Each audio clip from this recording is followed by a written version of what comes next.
চতুর্দিকে কাফের সৈন্য সামন্ত রাসূলের ঘরে আবু তাল আবু হযরত আলী আমার ভাইদের বাস বুঝতে এবং শিখতেছে।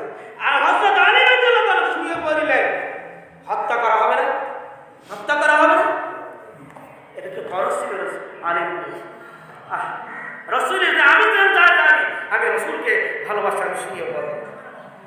তখন কি করলেন রাসূল সাল্লাল্লাহু আলাইহি ওয়াসাল্লাম হুজুরাতে সাহায্য করতে এইভাবে হাতে কাপ দিয়ে পাথর নিয়ে পানি নিয়ে কি করলেন নিক্ষেপ করলেন, ইসমাইতা বাবাইতা এইভাবে বলে নিক্ষেপ করে কোরআনের কথা দিলেন।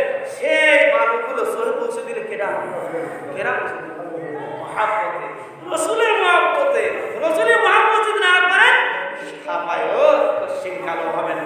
আলহামদুলিল্লাহ সেই রাসূল আকরাম সাল্লাল্লাহু আলাইহি ওয়াসাল্লামের মহাব্বত যদি আমার আপনার অন্তরে না থাকে, ওই বললাম ইসকে মাহবুবে খাদা জিসদিল মে হাসিল নেই লাখো মিনহু মাগার ঈমান মে কামেল নেই।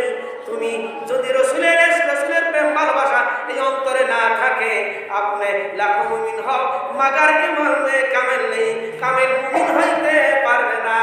আর সেটা হলে ভাই তরিকা ধরতে হবে। তাই বলে আল্লাহ দেওয়া দেহমাতি ওই পীরের দেওয়া হয় খাটি উজান চলে নয়নের বাটি, মাটির কি আর সাধ্য তাই পুইরা হইলাম সাই, রাসূলের প্রেমের কারণে আমি পুইরা হইলাম সাই। সুবহানাল্লাহ। পীর সাহেবের আবু সাহেব এই কথা আমি যখন খুশু সাহেব তাফসীরে আসছে, সৌদি আরবের তাফসীরে আসছে, সুন্দরভাবে ওখানে লেখছে রাসূল আরশের মাওলার কাছে সিজদায় করে যাবেন। আর আল্লাহ বলবেন দুনিয়া কাদাইছি, ও রাসূল তুমি সিজদায় ওঠো, তোমার জন্য সবাই সুপারিশ হয়ে গেল, কবুল হয়ে গেল। তোমাকে যারা ভালোবাসে, তোমার প্রেমে পাগল হয়ে যারা জীবন দিয়েছে, আল্লাহ তাদেরকে নিয়ে তুমি জান্নাতে দাখিল হও। সংক্ষিপ্ত তাফসীর যার পছন্দ যত হয় তাদেরকে নিয়ে সাফায়েতে ঝান্ডা নিয়ে জান্নাতে যাই। সুবহানাল্লাহ। রাসূলের প্রেমে মত্ত হইয়া আমরা সবাই দাঁড়াই রাসূলকে সালাম দাঁড়াই, ইয়া নবী সালাম আলাইকা